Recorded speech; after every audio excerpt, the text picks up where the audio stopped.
অন্নপূর্ণা যোজনার অবজেকশন বা ক্লেম করার জন্য আপনি প্রথমে socialregistry.wb.gov.in এই ওয়েবসাইটে যান। তারপর এখানে সিটিজেন অপশনে ক্লিক করুন। তারপর এখানে আপনার ডিস্ট্রিক্টে সিলেক্ট করুন, মোবাইল নাম্বার এন্টার করুন এবং ক্যাপচা এন্টার করে ওটিপি দিয়ে লগ ইন করুন।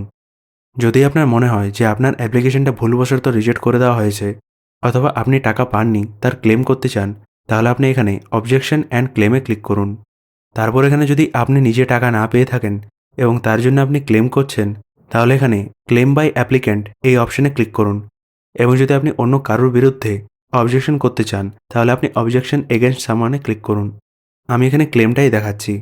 এখানে ক্লিক করলে আপনার অ্যাপ্লিকেশন নাম্বার, অ্যাড্রেস এবং বাকি সমস্ত কিছু ডিটেলস দেখাবে এবং এখানে আপনার ফ্যামিলিতে কারা কারা অন্নপূর্ণা যোজনার জন্য অ্যাপ্লাই করেছেন তার পাশে একটা গ্রিন টিক দেখতে পাবেন এবং যার জন্য আপনি ক্লেম করতে চান সেই ফ্যামিলি মেম্বারটা সিলেক্ট করুন।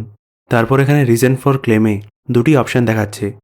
প্রথমটা হচ্ছে আপনার আবেদনে যদি কোনো ভুল থেকে থাকে সেটার জন্য, এবং দ্বিতীয়টা হচ্ছে যে যদি আপনার আবেদনে কোনোরকম কোনো ভুল না থেকে থাকে অথচ আপনি এলিজেবল, তা সত্ত্বেও যদি আপনার অ্যাপ্লিকেশনটা রিজেক্ট করে দেওয়া হয়েছে এবং আপনি যদি মনে করেন যে ভুলবশত রিজেক্ট করে দেওয়া হয়েছে, তাহলে আপনি 2 নম্বর অপশানে ক্লিক করুন।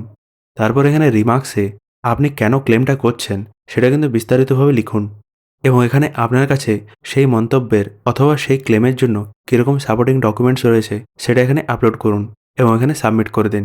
তাহলে আপনার ক্লেমটা সাবমিট হয়ে যাবে। ক্লেম করার পর আপনার একটা ক্লেমের নাম্বার জেনারেট করা হবে এবং সেখান থেকে এখানে আপনি ট্র্যাক ক্লেমে ক্লিক করে আপনার ক্লেমটা ট্র্যাক করতে পারেন। আর এই ডকুমেন্টসের সাইজটা 50 থেকে 200 কেবির মধ্যে পিডিএফ অথবা জেপিজি দিতে হবে।